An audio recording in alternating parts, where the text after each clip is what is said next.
India and Oman are kicking off a brand new chapter in a friendship that's literally centuries old. And it's all happening because of a huge new economic agreement. So, what's the big deal? Well, let's get into it. I mean, it's a great question, right? When you've got a partnership that goes back so far, how do you make it even stronger in today's world? It's not just about looking back, it's about building for the future. And the answer? It's moving beyond those historic ties to build a really modern economic framework, one that's actually fit for the 21st century. This isn't just another trade deal, it's something much, much bigger. The key to all of this is an acronym, CEPA, or CEPA. It stands for Comprehensive Economic Partnership Agreement. Now, you can think of it like a free trade deal that's been supercharged for the modern economy. It doesn't just cover physical goods, it covers services, investment, the whole shebang. So this historic CEPA was signed on December 18th, 2025. It was a huge moment, driven by the leadership of Prime Minister Modi and Oman's Sultan Haytham bin Tariq, and it really marks a new high point for India's relationship with the Gulf region. All right, so first up, let's talk about the classic part of any trade deal, physical stuff, goods. How does this CEPA really change the game for products moving between India and Oman? Oman's commitment here is, well, it's massive. They've offered zero duty access on a staggering 99% of India's exports by value. For Indian businesses, that is a gigantic door swinging wide open. And India's offer is pretty substantial, too. We're talking tariff cuts that cover nearly 95% of imports coming in from Oman. But you can also see that little slice of the pie left over. India made sure to protect sensitive domestic areas like dairy and rubber. So it's a really balanced approach. So who are the big winners here? Well, key Indian industries are set to get a major boost. We're talking about huge, labor-intensive sectors like textiles, gems and jewelry, and auto parts.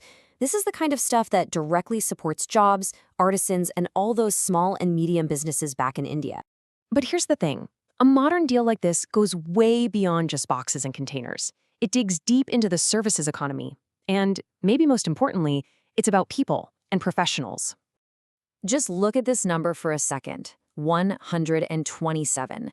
That's how many different service subsectors Oman has opened up to India.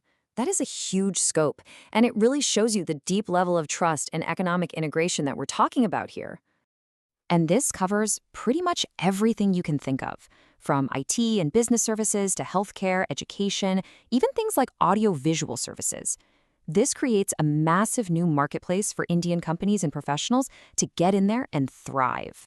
And for skilled Indian professionals, this deal makes life a whole lot easier.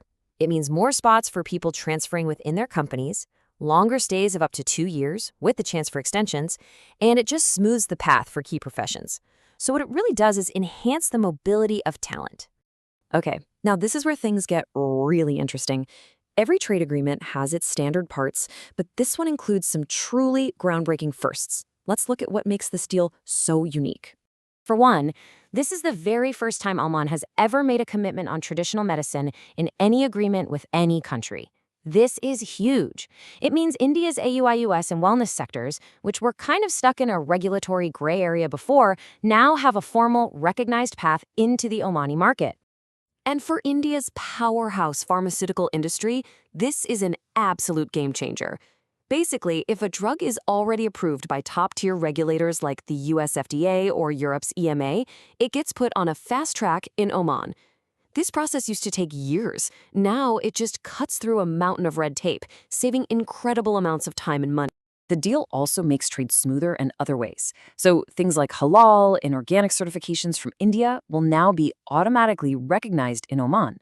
Before, an Indian exporter might have had to get recertified over there, which adds cost and complexity. Now, that barrier is just gone. So we've gone through the details, but what does it all add up to? Let's zoom out for a second and look at the big picture impact of this whole thing.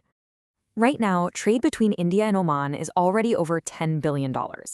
But with these new tariff cuts and all these newly opened sectors, that number is set for some serious growth.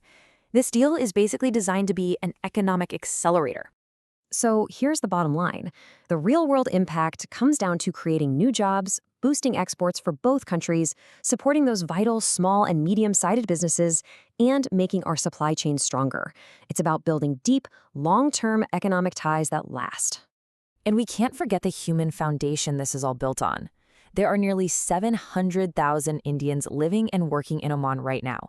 This agreement isn't just about spreadsheets and shipping containers. It's about strengthening the bonds within this massive, vibrant community. Which kind of leaves us with one final thought. In a world where global supply chains are constantly changing, could a deal like this be the new blueprint for strategic partnerships? What makes it a possibility is its depth. It goes beyond just cutting tariffs to include services, professional mobility, and those unique chapters we talked about. It's a template for building trust, not just trade.